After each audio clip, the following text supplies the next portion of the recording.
Now we have the victor of the battle, who is now leading the Sinquefield Cup, MVL. Well, first he defeated the number 2 player, the then number 2 player in the live rankings in the world, Wesley So, and now he's one-upped himself and defeated the number 1 player in the world, Magnus Carlsen. Congratulations, first of all, Maxime. This game was not clean. It was crazy. What were you thinking as you did all those maneuvers and you got to around move 41? About that point, it started to look like Magnus was putting you in a squeeze.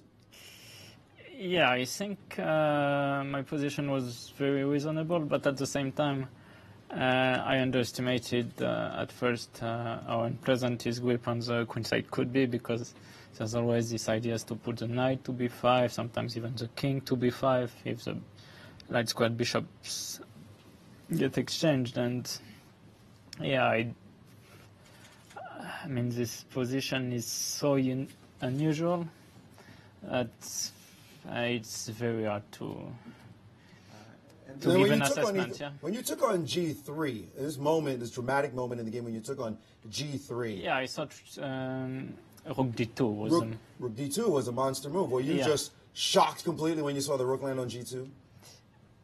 Well, I didn't see what he wanted, but it turns out he forgot that after bishop e2, rook e3, there's e4.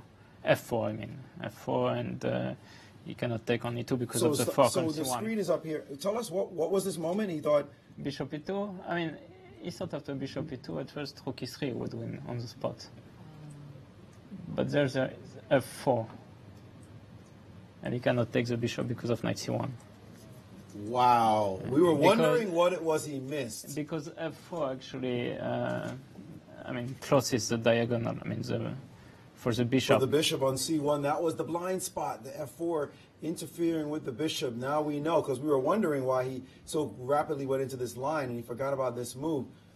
That's what a miss. Absolutely. So he went forcibly into this line, and now there were so many other variations right around here. No, the point is, after bishop e2, there's no draw anymore. This is what's ridiculous for Magnus, is that here there's no draw. Simply, I'm just better. And yeah, I mean, before that, of course, I misplayed one move 40. I mean, 35 to 40. I don't know exactly, because my position was very not safe, but I had a very nice regrouping, and then somehow after move 40 I just couldn't see what to do against his threats. So I mean, I definitely misplayed somewhere around here.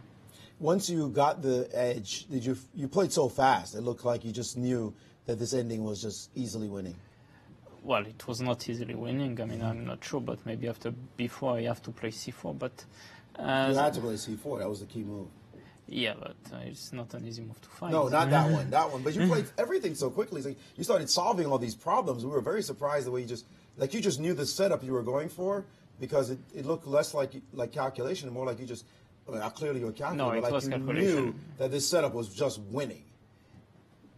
Well, I was not 100% sure, but I didn't have a choice, simply. I mean, I don't know whether I have a simpler way of going when we get to this bishop against knight endgame, but I mean, whatever I was going to do, it was, for instance, if I go king f6, f4, he gets king on d2, or king on d1, I don't know, bishop on, no, king on c2, yeah, and bishop e4, and yeah, you always get this counterplay against the pawn on h5 if I try to go for the queen side. So I mean, it was just a crazy position, but I mean, still a crazy position. But I thought, okay, I'm gonna pick h4, and if it's not winning, yes, so be it. But of course, I mean, could have been an unpleasant surprise, because I didn't notice b4, and I was lucky to find c4, of course, there.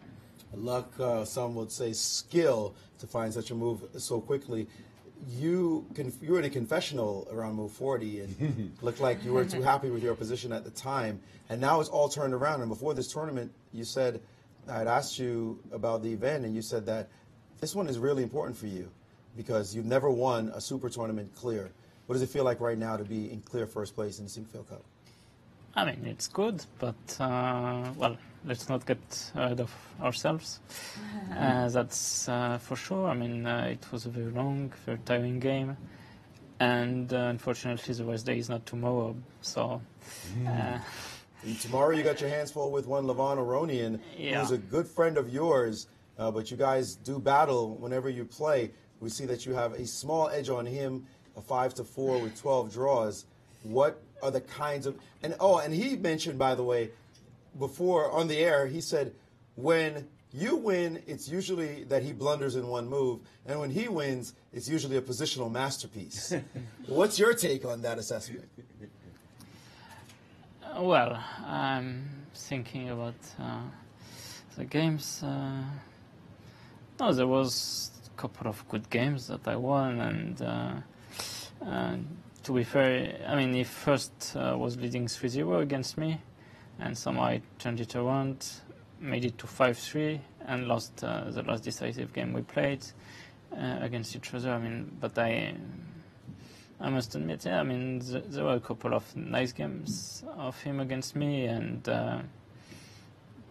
but I also had some good games, and I mean, I remember one of his wins actually. I mean, it was just a crazy position, but completely dubious play from him. So you know, I mean, I think he likes to.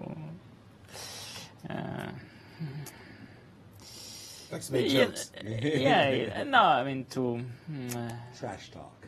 No, I don't know. Yeah, never mind what I was gonna say. Were you looking for the English word, or what is it in French? Yeah, embellir in French, but I have no idea. Yeah, I don't know this word either. What is embellir? Yeah, it's well, let's say disguise the truth. Yeah. I see. Yeah. All right. Well, we know that you guys enjoy each other's company for sure, but tomorrow you'll have a war on your hands as you're in first place in the Sinquefield Cup.